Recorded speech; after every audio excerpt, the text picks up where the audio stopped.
to the American Mall. Today is day 1 at the mall and I'm heading to refugee camp. अनि म आज refugee camp तर्फ जाँदैछु. Let's see त्यहाँको माहौल कस्तो छ के छ वही गएर बुझ्नुपर्छ ल. म सँगै जाऊँ ल.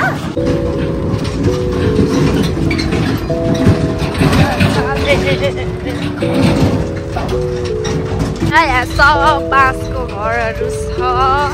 स्टार्ट भयो गाइस बुटनिज रिफ्युजी एन्ड यहाँको बाटो अलिक नराम्रो छ. सो देख्न सक्नुहुन्छ you can see over here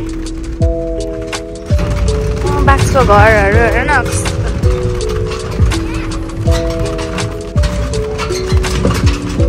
बाटो यहाँ 4 लाइनको बाटो बनाउँदै रहेछ त्यही भएर यहाँ बाटो बहुत चढ्दो रहेछ ल. हेर्नुहोस् गाइस यहाँको घरहरू.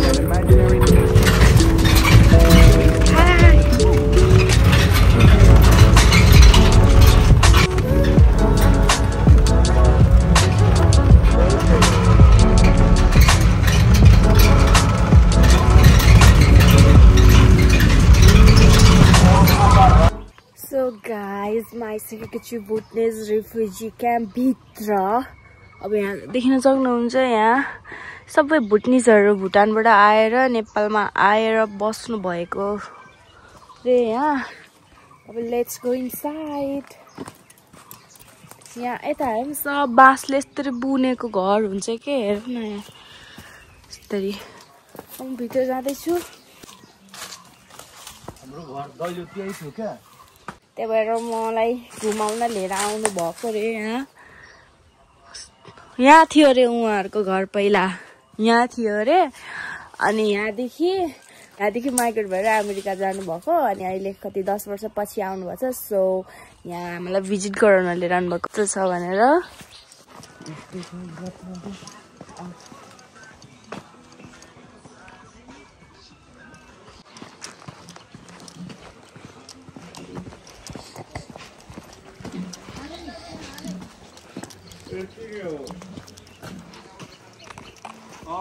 तेरो जुत्ता छ कि छ.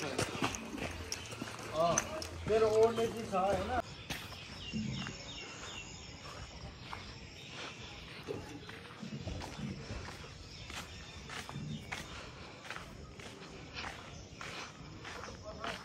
म कता आफूमा आफैलाई थाहा छैन कि.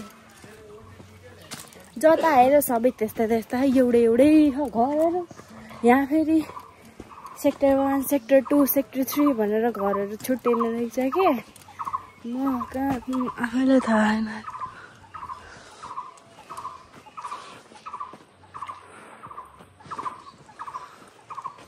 यहाँको सराउन्डिङ हेर्नु न यस्तो पिस यस्तो ग्रिन छ नि.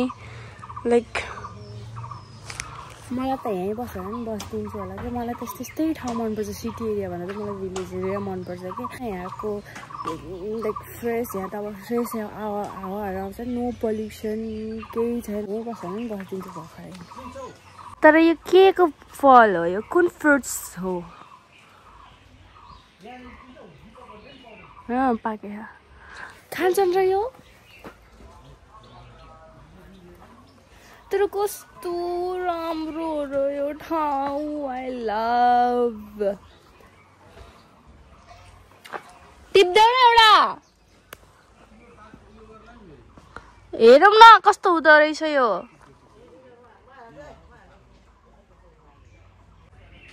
खान्छ यो खानुहुन्छ के हो र यो. नेवारा कस्तो खान्छन् कि नै रह्यो. खान्छन् पाएको. खै हेरौँ न टिप्दौ न एउटा. अब म यो टिप्न लगाउँदैछु. तर यसको नाम चाहिँ के हो मलाई थाहा भएन है.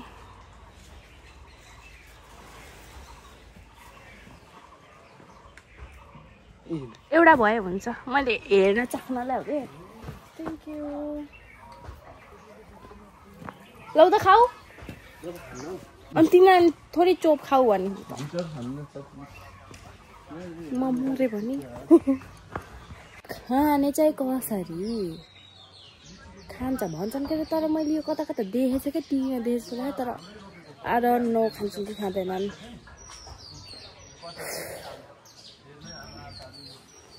त्यही कटरहरू रहेछ सब अर्ग्यानिक लाइक तर यहाँको मान्छेहरूले केही फलाएर बेच्छन् होला है त्यही भएर यहाँ सब हेर न सब केराको बुट्टा लिचीको बुट्टा कटरको बुट्टा यो के हो आई डोन्ट नो नोन सब रहेछ कि यहाँ अर्ग्यानिक र म चाहिँ रिफ्युजी क्याम्प घुम्न आएको थिएँ अनि अब लेट्स सी अगाडि के हो यसको ओए गिली गिली है के हो यसको सब हेर यो कस्तो छ तर यहाँ किराले खाएर रहेछ यस्तो भित्र त पुरै किरा जस्तो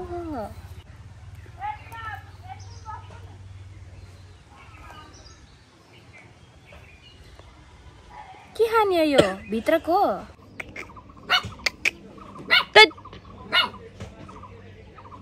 किन रोछौ तिमी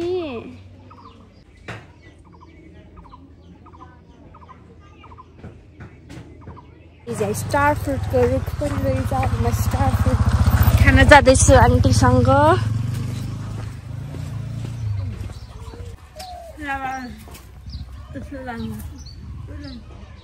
अनि म सक्दैन नि चढ्न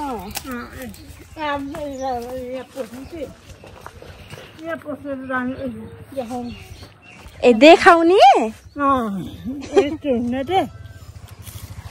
ला म त अटाउन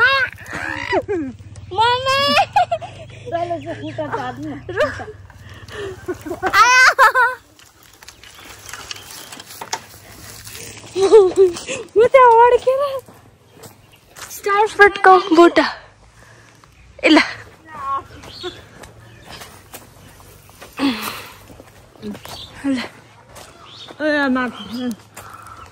अयो स्टार फ्रुटको बुट्टा रहेछ कति धेरै हजुर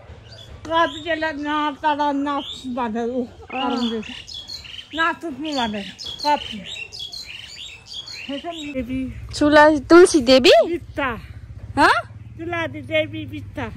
तुलसी देवी बिस्ता ए तपाईको घर मेरो अब लागि भएर ए अनि डेलाडामा भर्खर बस्नुको घर बनाएको सरकारले पढाएको ए हजुर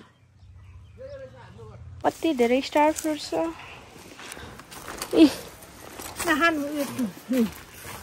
छि कुइया त किराले खा यो राम्रो है अमिलो हुन्छ अमिलो हुन्छ फुल्लो हुन्छ के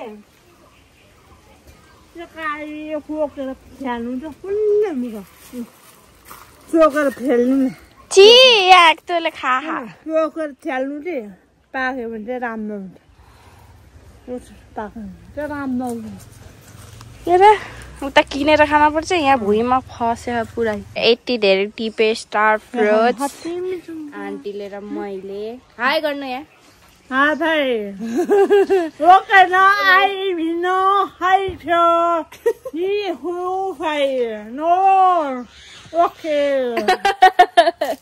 यो तिम्रो झोलामा राख न ल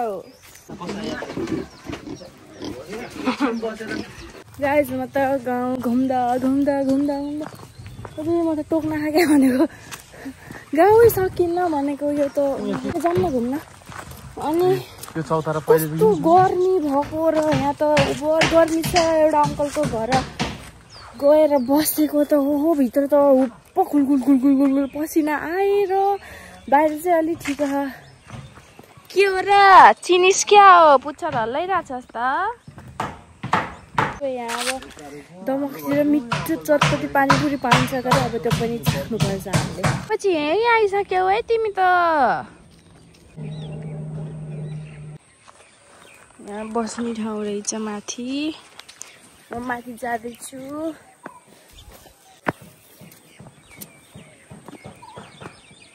यहाँ हेर यस्तो राम्रो बस्ने ठाउँ गएर यहाँ बस्छ थाक्यो म त हिँड्दा हिँड्दा ऊ त्यो भिरालोबाट आएको चस्मा खसेर फुट्यो यहाँ हेर न यहाँ यस्तो फुटेको चस्मा चस्मा फुट्यो all the way from Hong Kong हो के अरे खसेर फुट्यो अब व्हाट टु डु आउ त चस्मा लाउने ए नखसान न आइ मम्मी नि हेर्नु त आयो त अनि खाना देख भनेर यहाँ आइज त लगाइदिन्छु यहाँ आइज चस्मा लाउने कि आइज नि चस्मा लगाइदिन्छु भनेको गाइस मेरो आजको भ्लग धेरै लामो हुनेवाला छ जस्तो लाग्छ मलाई स्किप नगरिकन till the end हेर्नु होला है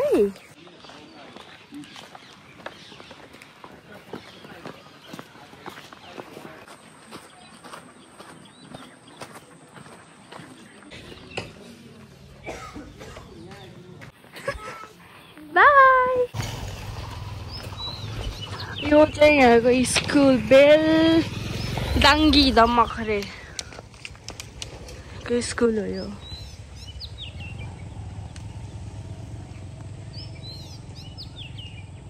वानसम्म मात्र छ रे म त हिँड्दा हिँड्दा थाकिसकेँ अब घुम्दै घुम्दै फेरि होटलतर्फ लाग्नु पर्ने हुन्छ फेरि अब भोलि कहाँ जानु पर्छ अब थाहा होइन भोलि कहाँ जान्छौँ हो नि भक्तर के भिखाउनै छ मेरो हाम्रो घर नजिकै छ भेट भाइ म जिन्दगीमा नखाएको होइन यता यहाँ बेलडाङ आएर खाएको नि अनि दोकान छ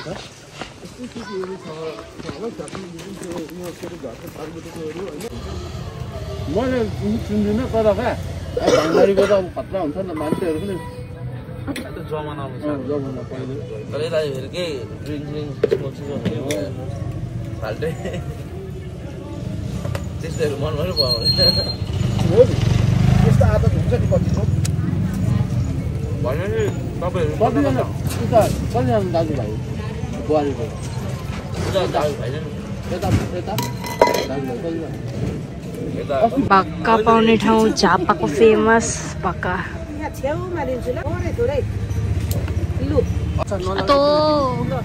उता दाइला पनि एउटा टाढा नजाऊ